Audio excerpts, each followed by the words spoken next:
Silicon city ಬೆಂಗಳೂರಿನಲ್ಲಿ election ಪರ್ವ ಹತ್ತಿರ ಆಗ್ತಿದೆ ಅಂದಾಗ ಕೆಲವೊಂದಷ್ಟು ಬದಲಾವಣೆಯನ್ನ ಕಾಮಗಾರಿಯ ಕಾರ್ಯಗತಿಯನ್ನ ನಾವು ಗಮನಿಸ್ತೀವಿ. ಈಗ ಸಿಲಿಕಾನ್ ಸಿಟಿಯಲ್ಲಿ ಎಲ್ಲೆಂದರಲ್ಲಿ ಕಾಮಗಾರಿ ಮಾಡ್ತಾ ಇದೆ. ಗ್ರೇಟರ್ ಬೆಂಗಳೂರು ಅಥಾರಿಟಿಯ ಬೇಜವಾಬ್ದಾರಿಯಿಂದ ಜನರಿಗೆ ಸಂಕಷ್ಟ ಎದುರಾಗಿದೆ. ಆರೋಗ್ಯ ಸಚಿವರ ಕ್ಷೇತ್ರದಲ್ಲೇ ರಸ್ತೆ ಕಾಮಗಾರಿ ಆಗ್ತಾ ಇದೆ. ಬಟ್ ಇದು ಬಹಳಷ್ಟು ಆಮೆಗತಿಯಲ್ಲಿ ಮಂದಗತಿಯಲ್ಲಿ ಕಾಮಗಾರಿ ಆಗ್ತಾ ಇದೆ. ಸೊ ಹಾಗಾಗಿ ಅಲ್ಲಿನ ನಿವಾಸಿಗಳು ಬೇಸತ್ತು ಹೋಗಿದ್ದಾರೆ. ಇದೇನಾ ಗ್ರೇಟರ್ ಬೆಂಗಳೂರು ಅಂತ ಜನಾಕ್ರೋಶ ಹೊರ ಹಾಕ್ತಿದ್ದಾರೆ. ಎಲ್ಲವೂ ಕೂಡ ಬಹಳ ಲಾಜಿಕಲಿ ನಡೆಯುವಂತಹ, ನಮ್ಮೆಲ್ಲರಿಗೂ ಗೊತ್ತಿರುವಂತಹ ಬಹಳಷ್ಟು ಸ್ಥಳೀಯ ಸಂಸ್ಥೆಗಳು ಅಥವಾ ಗ್ರಾಮ ಪಂಚಾಯಿತಿ ಎಲೆಕ್ಷನ್, ಗ್ರೇಟರ್ ಬೆಂಗಳೂರು ಎಲೆಕ್ಷನ್ ಸಮೀಪಿಸ್ತಾ ಇದೆ ಅನ್ನುವಾಗ ಸರ್ವೇ ಸಾಮಾನ್ಯವಾಗಿ ಕಂಡು ಬರುವಂತಹ ಸಿಲಿಕಾನ್ ಸಿಟಿಯ ದೃಶ್ಯಗಳಿದು. ನೀವು ದೃಶ್ಯದಲ್ಲೂ ಗಮನಿಸ್ತಾ ಇದ್ದೀರಾ. ಇದು ಪ್ರತಿ ಏರಿಯಾದಲ್ಲೂ ಕೂಡ ಇದೆ. ಈಗ ಆರೋಗ್ಯ ಸಚಿವ ದಿನೇಶ್ ಗುಂಡೂರಾವ್ ಅವರ ಕ್ಷೇತ್ರವನ್ನ ನಾವು ಗಮನಿಸ್ತಾ ಇದ್ದೀವಿ. ಬಟ್ ಬೆಂಗಳೂರಿನ ಬಹುತೇಕ ಭಾಗಗಳಲ್ಲಿ ಸರ್ವೇ ಸಾಮಾನ್ಯವಾಗಿ ನೀವು ಈ ಸ್ಥಿತಿಗತಿಯನ್ನ ಕಾಣಿಸ್ತಾ ಇರ್ತೀರಾ. ಅಂದ್ರೆ ಒಂದು ಕಡೆ ವೆಹಿಕಲ್ ಕೂಡ ಹೋಗೋದಕ್ಕಾಗೋದಿಲ್ಲ. ಅಟ್ಲೀಸ್ಟ್ ನಾವು ಪಾದಚಾರಿ ಅಥವಾ ಒಂದು ಸೈಡ್ ಅಲ್ಲಿ ಹೋಗ್ತೀವಿ, ವೆಹಿಕಲ್ಗಳು ಬರ್ತವೆ ಅಂದ್ರೂ ಕೂಡ ನಮ್ಗೆ ಓಡಾಡೋದಕ್ಕೆ ಸಾಧ್ಯ ಇಲ್ಲ. ಅಪ್ಪಿ ತಪ್ಪಿ ಮಳೆ ಬಂತು ಅಂತ ಹೇಳಿದ್ರೆ ಆ ಕಷ್ಟವನ್ನ ಹೇಳೋದಕ್ಕೆ ಬಾರೋದೇ ಇಲ್ಲ. ಆ ರೀತಿಯಾದಂತಹ ಸಮಸ್ಯೆಗಳು ಎದುರಾಗ್ತವೆ. ಇದೇನಾ ಗ್ರೇಟರ್ ಬೆಂಗಳೂರು ಅಥಾರಿಟಿಯ ಕೆಲಸಗಳು ಅಂತ ಜನ ಈಗ ಕೆಂಡಾಮಂಡಲರಾಗಿದ್ದಾರೆ. ನಮ್ಗೆ ಓಡಾಡೋದಕ್ಕೆ ಆಗ್ತಿಲ್ಲ ಅಂತ ಅಸಮಾಧಾನ ಅವರಿಗೆ. ಗಾಂಧಿನಗರದಲ್ಲಿ ಮಂದಗತಿಯಲ್ಲಿ ರಸ್ತೆ ಕಾಮಗಾರಿ ನಡೀತಾ ಇದೆ. ಇನ್ನು ದಿನೇಶ್ ಗುಂಡೂರಾವ್ ಅವರು ಪ್ರತಿನಿಧಿಸುವ ಕ್ಷೇತ್ರ ಇದು. ರೇಸ್ ಕೋರ್ಸ್ ರಸ್ತೆಯಲ್ಲಿ ನಡೀತಾ ಇರುವ ಕಾಮಗಾರಿ ಬಹಳ ಪ್ರಮುಖವಾಗಿ ಒಳಚರಂಡಿ ಹಾಗೆ ಡಾಂಬರೀಕರಣದ ಕಾಮಗಾರಿ ನಡೀತಾ ಇದೆ. ಇನ್ನು ಕೆಲವು ಕಡೆ ಕಾಮಗಾರಿಯನ್ನ ಸಿಬ್ಬಂದಿ ವರ್ಗದವರು ಸ್ಥಗಿತಗೊಳಿಸಿದ್ದಾರೆ. ಕೆಲಸ ಆಗ್ತಾನೆ ಇಲ್ಲ.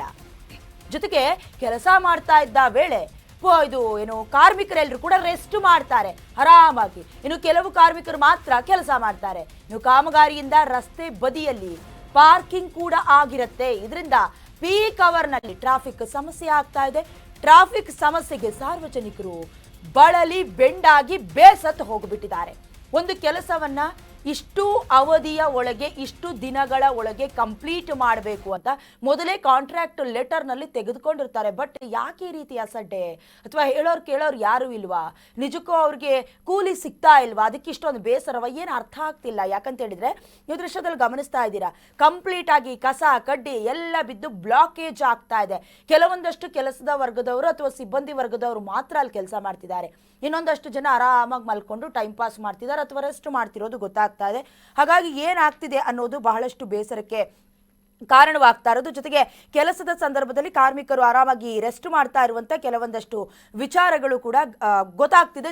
ಜೊತೆಗೆ ಪೀಕ್ ಅವರ್ ಅಂದ್ರೆ ಈಗ ಫಾರ್ ಎಕ್ಸಾಂಪಲ್ಗೆ ಈಗ ಡ್ಯೂಟಿ ಅವರ್ಸ್ಗಳಲ್ಲಿ ಕಂಪ್ಲೀಟ್ ಟ್ರಾಫಿಕ್ ಜಾಮ್ ಆಗಿರುತ್ತೆ. ಇನ್ನು ಈ ರೋಡ್ನಲ್ಲಿ ಹೋಗಬೇಕು ಅಂತಂದ್ರೆ ಹೆಣಗಾಡುವಂತ ಪರಿಸ್ಥಿತಿ ನಿರ್ಮಾಣವಾಗ್ತಾ ಇದೆ. ಹಾಗಾಗಿ ಪೀಕ್ ಅವರ್ನಲ್ಲೂ ಕೂಡ ಭಾರಿ ಟ್ರಾಫಿಕ್ ಸಮಸ್ಯೆ ಉಂಟಾಗಿ ಜನರಿಗೆ ತೊಂದರೆ ಆಗ್ತಾ ಇದೆ. ಹಾಗಾಗಿ ಪಾರ್ಕಿಂಗ್ಗಳು ಕೂಡ ಅಲ್ಲಲ್ಲಿ ನಿಂತಿರೋದ್ರಿಂದ ಈ ಕಡೆ ಕೆಲಸವೂ ಆಗ್ತಾ ಇಲ್ಲ, ಈ ಕಡೆ ಒಂದು ಕಡೆ ಫ್ರೀನೂ ಸಿಗ್ತಾ ಇಲ್ಲ ಅನ್ನೋದು ಬೇಸರದ ಸಂಗತಿ. ಸೊ ಹಾಗಾಗಿ ಜನರಿಗೆ ಕಾಮಗಾರಿಯ ನಿಧಾನಗತಿ ಬಹಳಷ್ಟು ಬೇಸರವನ್ನ ತರ್ತಾ ಇದೆ. ಮಂದಗತಿ ಕಾಮಗಾರಿಗೆ ಸಿಟಿ ಮಂದಿ ತಂಡ ಹೊಡೆದಿದ್ದಾರೆ. ಇನ್ನು ರಸ್ತೆ ಬದಿ ಹೋಟೆಲ್ಗಳಲ್ಲೂ ಕೂಡ ಧೂಳಿನ ಮಧ್ಯೆ ವ್ಯಾಪಾರ ಮಾಡಬೇಕು. ಒಳಚರಂಡಿ ಪೈಪ್ ಕಾಮಗಾರಿ ಅಪೂರ್ಣವಾಗಿದೆ. ಯಾರಾದ್ರೂ ಗುಂಡಿಗೆ ಬಿದ್ದರೆ ಜೀವಕ್ಕೆ ಇದು ಕುತ್ತು ಅಪಾಯ ತರುವಂತಹ ರೀತಿಯಲ್ಲಿದೆ.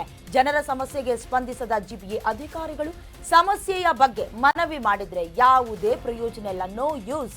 ಕರ್ನಾಟಕ ನ್ಯೂಸ್ ಬೀಟ್ ಮುಂದೆ ಜನರು ತಮ್ಮ ಅಳಲನ್ನ ತೋಡ್ಕೊಂಡಿದ್ದಾರೆ. ಒಂದು ಕಡೆ ಇದೇನು ನಾವು ಮೊದಲ ಬಾರಿ ಎಚ್ಚರಿಸಬೇಕಾದಂತ ಅವಶ್ಯಕತೆ ಇಲ್ಲ. ನಿಮಗೆ ಗೊತ್ತಿದೆ ಎಷ್ಟೋ ಜೀವಗಳು, ಎಷ್ಟೋ ಅಂಗಾಂಗಗಳಿಗೂ ಕೂಡ ಪೆಟ್ಟಾಗಿದೆ, ಜೀವ ಕಳ್ಕೊಂಡಿದ್ದಾರೆ ಇದೇ ರೀತಿಯಾದಂತಹ ಬೇಜವಾಬ್ದಾರಿತನದಿಂದ. ಸೊ ಹಾಗಾಗಿ ಈ ರಸ್ತೆ ಬದಿಯಲ್ಲಿರುವಂತಹ ಹೋಟೆಲ್ಗಳು ಕೂಡ ಒಂದು ರೀತಿ ಬಾಗಿಲು ಮುಚ್ಚೋ ಪರಿಸ್ಥಿತಿ. ಯಾಕಂತ ಹೇಳಿದ್ರೆ ಆಹಾರಕ್ಕೆಲ್ಲ ತಯಾರಿಕೆ ಮಾಡಿದ್ರು ಕೂಡ ಧೂಳೆಲ್ಲ ಹೋಗಿ ಹೋಟೆಲ್ ಒಳಗಡೆ ಸೇರ್ಕೊಳ್ತಾ ಇದೆ.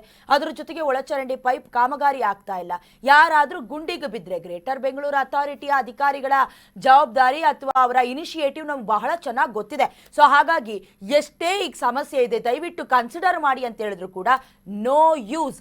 ಜಾಣ ಮೌನವನ್ನ ವಹಿಸ್ತಾ ಇದ್ದಾರೆ. ಎಲೆಕ್ಷನ್ ಬರಲಿ ಸರಿ ಮಾಡ್ತಾರೆ, ಅಲ್ಲಿವರೆಗೂ ಯಾಕೆ ಬೇಕು ಅವ್ರಿಗೆ? ಏನು ಅವ್ರ ಮನೆ ಕೆಲಸನ, ಸಾರ್ವಜನಿಕರ ಕೆಲಸ ತಾನೇ, ಸೈಡ್ಗೆ ಹೋಗಿ ಅಂತಾರೆ. ಸೊ ಕರ್ನಾಟಕ ನ್ಯೂಸ್ ಬೀಟ್ ನ ಮುಂದೆ ಜನರು ಪರಿಪರಿಯಾಗಿ ತಮ್ಮ ಅಳಲನ್ನ ತೋಡ್ಕೊಳ್ತಿದ್ದಾರೆ. ಓಡಾಡೋದಕ್ಕೆ ಸಾಧ್ಯ ಇಲ್ಲ ಅಂತ ತಮ್ಮ ಬೇಸರವನ್ನ ಅಸಮಾಧಾನವನ್ನ ವ್ಯಕ್ತಪಡಿಸಿದ್ದಾರೆ. ನೋಡ್ಕೊಂಡು ಬನ್ನಿ.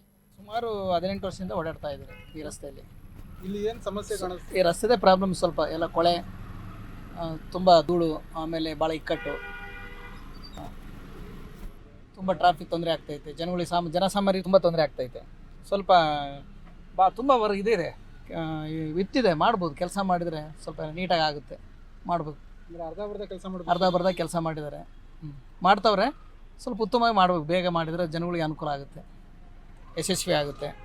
ಸ್ವಲ್ಪ ಜನಗಳ ಒಂದು ಧೂಳು ಮುಕ್ತರಾಗ್ತಾರೆ. ಅದು ಬೇಸಿಗೆ ಕಾಲ ಬೇರೆ ಅಲ್ಲ, ಸ್ವಲ್ಪ ಧೂಳು ಆಮೇಲೆಲ್ಲ ಸ್ವಲ್ಪ ಕ್ಲೀನೆಸ್ ಇರಬೇಕು. ಒಂದು ಟ್ರಾಫಿಕ್ ಕ್ಲಿಯರ್ ಮಾಡಬೇಕು, ಒಂದು ಉತ್ತಮ ಆಗುತ್ತೆ ಜನಸಾಮಾನ್ಯರು ಓಡಾಡೋಕ್ಕೆ. ಕಾರು ಮತ್ತು ಸರ್, ಈಗಾಗಲೇ ಗೊತ್ತಿರೋ ಹಾಗೆ ನಮಗೆಲ್ಲ ಗೊತ್ತಿರೋ ಸುಮಾರು 1 ವರ್ಷ ಆಯಿತು ಇಲ್ಲಿ ರಸ್ತೆ ದುರಸ್ತಿ ಕಾರ್ಯ ತೊಗೊಳ್ತೀವಿ, ಅಭಿವೃದ್ಧಿ ಕಾರ್ಯ ಅನ್ನೋದ್ರ ತೊಗೊಂಡು ದುರಸ್ತಿ ಮಾಡ್ತೀವಿ ಅಂತ ಹೇಳಿ ಸಾರ್ವಜನಿಕರಿಗೂ, ಅದರಲ್ಲೂ ಪೆಡೆಸ್ಟ್ರಿಯನ್ಗೆ ಮತ್ತು ನಮ್ಮಂಥ ಮೋಟರಿಸ್ಟ್ಗಾಗಲಿ ಕಾರ್ ಡ್ರೈವರ್ಸ್ಗಾಗಲಿ ಎಷ್ಟು ತೊಂದರೆ ಆಗ್ತಿದೆ ಅಂದರೆ, ಇದೇ ಜಾಗದಲ್ಲಿ ಬಸ್ಸು ಓಡಾಡುತ್ತೆ.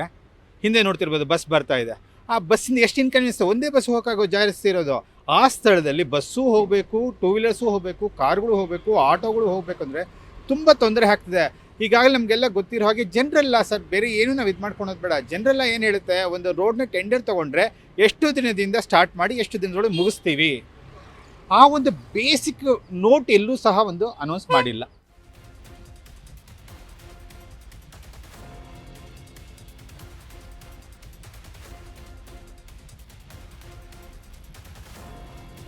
ಇನ್ನು ಈ ಸಮಸ್ಯೆಗಳ ಆಗರ ಅಥವಾ ಕಾಮಗಾರಿಯ ದುವ್ಯವಸ್ಥೆಯನ್ನ ನೀವು ಗಮನಿಸ್ತಾ ಇದ್ರೆ, ಸಂಬಂಧಪಟ್ಟಂತೆ ನಮ್ಮ ಪ್ರತಿನಿಧಿ ವೆಂಕಟೇಶ್ ವಾಕ್ಥ್ರೂ ಮಾಡ್ಕೊಂಡು ಬಂದಿದ್ದಾರೆ, ನೋಡ್ಕೊಂಡು ಬನ್ನಿ. ದೇವರ ಕೆಲಸ ಅಂತಾರೆ, ಜನಸೇವೆ ಜನಾರ್ದನ ಸೇವೆ ಅಂತಾರೆ. ಆದರೆ ಇಲ್ಲಿ ಸರ್ಕಾರಿ ನೌಕರರು ನಿರ್ಲಕ್ಷ್ಯತೆಯಿಂದ ಇಲ್ಲಿ ರಸ್ತೆ ದುರಸ್ತಿ ಕಾಣ್ಬೋದು. ಬೆಂಗಳೂರಿನ ಗಾಂಧಿನಗರದಿಂದ ರೈಸ್ ಕೋರ್ಸ್ ರಸ್ತೆ ಹೋಗುವಂಥ ರಸ್ತೆಯಲ್ಲಿ ಇದ್ದೀವಿ. ಇಲ್ಲಿ ಸುಮಾರು 6 ತಿಂಗಳಿಂದ ನಿಧಾನಗತಿ ಕಾಮಗಾರಿ ನಡೀತಿದೆ. ನೀವು ದೃಶ್ಯದಲ್ಲಿ ನೋಡ್ಬೋದು, BWSSP ಒಂದು ಕಡೆ ಒಳಚರಂಡಿ ಕಾಮಗಾರಿ ನಡೀತಿದೆ, ಮತ್ತು GBA ಇಲ್ಲಿ ಕಾಮಗಾರಿಯನ್ನು ನಡೆಸ್ತಾ ಇತ್ತು. ಇಲ್ಲಿ ನೋಡ್ತಾ ಇದ್ದೀರ ನೀವು, ಕಾಮಗಾರಿ ಒಳಚರಂಡಿದು ಮುಗ್ದಿದೆ, ಆದರೆ ಇಲ್ಲಿ ಹಾಗೆ ಕಂಬಿಗಳೆಲ್ಲ ಬಿಟ್ಬಿಟ್ಟಿದ್ದಾರೆ. ಯಾರಾದರೂ ಇನ್ ಕೇಸು ಕಾಲ್ಜಾರು ಬಿದ್ದು ಏನಾದರೂ ಅವಘಡ ಆದರೆ, ತೊಂದರೆ ಆದರೆ ಯಾರು ಆ ಜೀವಕ್ಕೆ ಜವಾಬ್ದಾರಿ ಅನ್ನೋದು ನೀವು ಇಲ್ಲಿ ಕಾಣ್ತಾ ಇದ್ದೀರ. ಹಾಗೆ ಬಂದರೆ ಇಲ್ಲಿ ನೋಡ್ರಿ, ಇಲ್ಲ ಹಾಗೆ ಕೆಲಸ ಬಿಟ್ಬಿಟ್ಟಿದ್ದಾರೆ, ಅರ್ಧ ಆಗಿದೆ. ಇವ್ರ ಕೆಲಸ ಯಾವ ರೀತಿ ಇದೆ, GBA ಇದು ಅನ್ನೋದನ್ನ ನೀವು ಇಲ್ಲಿ ನೋಡ್ಬೋದು. ಅವರೇ ಒಂದು ಸೂಚನಾ ಫಲಕ ಹಾಕಿದ್ದಾರೆ. ಆ ಸೂಚನಾ ಫಲಕ ನೀವು ನೋಡಿದ್ರೆ ನಿಮಗೆ ಆ ರಿಯಾಲಿಟಿ ಚೆಕ್ ಏನು ಅಂತ ಗೊತ್ತಾಗ್ತದೆ. ಇವರು ಕಾಮಗಾರಿ ಇವರು ಸೂಚನಾ ಫಲಕ ಥರನೇ ಇದೆ, ಈ ರೀತಿ ಸೂಚನಾ ಫಲಕ ಹಾಕಿ ಈ ರೀತಿ ಕಾಮಗಾರಿ ನಡೆಸ್ತಾ ಇದ್ದಾರೆ. ಇಲ್ಲಿನ ಧೂಳಿನ ವ್ಯವಸ್ಥೆ ಒಂದು ಕಡೆ ಆದರೆ, ಇಲ್ಲೆಷ್ಟೋ ಜನ ಊಟಗಳು ಅಂಗಡಿಯೆಲ್ಲ ಇಟ್ಕೊತಾರೆ. ಅವರು ಆ ಧೂಳಿನ ಊಟನೇ ತಿನ್ನಬೇಕು. ಮತ್ತು ಎಷ್ಟೋ ವೆಹಿಕಲ್ಗಳು ಬರ್ತವೆ. ಇದು 80 ಫೀಟ್ ರೋಡ್ ಇರೋದು ಇವತ್ತು 20/40 ಫೀಟ್ ರೋಡ್ ಆಗಿದೆ. ಅರ್ಧಕ್ಕರ್ಧ ತಿನ್ಕೊಂಬಿಟ್ಟು ಒಂದು ಬಸ್ ಬಂದರೆ ಏನಿಲ್ಲ ಅಂದರೂ ಪೀಕ್ ಅವರಲ್ಲಿ 2-3 ಗಂಟೆ ಟ್ರಾಫಿಕ್ ಜಾಮ್ ಆಗ್ತದೆ ಈ ರಸ್ತೆಯಲ್ಲಿ. ಇಲ್ಲಿ ಸಂಬಂಧಪಟ್ಟಂಥ ಅಧಿಕಾರಿಗಳು, ಸಚಿವರು ಯಾವುದೇ ಒಂದು ಸೂಕ್ತ ಕ್ರಮ ಕೈಗೊಳ್ತಿಲ್ಲ. ಇಲ್ಲ, ಜನಗಳು ಸಚಿವರಿಗೆ ಕೆಲವರು ಎದುರುತ್ತಿದ್ದಾರೆ, ಕೆಲವರು ಮಾತಾಡ್ತಾ ಇದ್ದಾರೆ. ಸರ್, ನಮ್ಮ ಸಮಸ್ಯೆ ಇಲ್ಲಿ ಹೇಳೋರಿಲ್ಲ, ಕೇಳೋರಿಲ್ಲ ಅನ್ನೋದನ್ನ ಹೇಳ್ತಾ ಇದ್ದಾರೆ. ಕ್ಯಾಮರಾಮನ್ ರಾಘವೇಂದ್ರ ಜೊತೆ Venkat, Karnataka news, Bengaluru. Karnataka news beat follow ಮಾಡಿ, ಸಬ್ಸ್ಕ್ರೈಬ್ ಮಾಡಿ.